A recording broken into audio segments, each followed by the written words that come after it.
നാട് നന്നാക്കാൻ എന്തൊക്കെ ചെയ്യാം?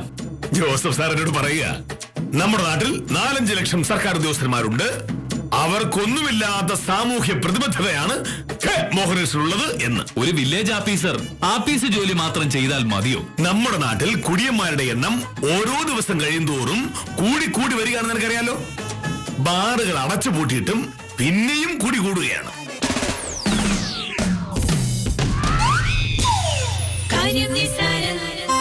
Hello YouTube, my name is Lakshmi Menon. So last week was Children's Day. I had a talk with an old friend of mine. അപ്പോഴാണ് സത്യം പറഞ്ഞാൽ കുട്ടിക്കാലത്തെ കുറേ കാര്യങ്ങൾ ഓർത്തത്, കുറേ പൊട്ടത്തരങ്ങൾ ഓർത്തത്.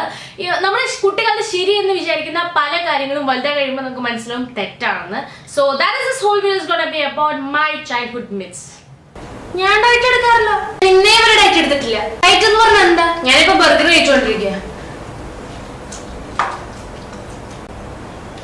ശരിയായില്ല? ഒന്നുകൂടി. നെയിൽ പോളിഷ് വന്നാ ഒക്കെ കറക്റ്റ് അല്ല. ഒന്നുകൂടെ എഡിറ്റ് ചെയ്യുമ്പോ ബ്രൈറ്റ്നസ് കുറച്ച് കൂട്ടണേ പ്ലീസ്.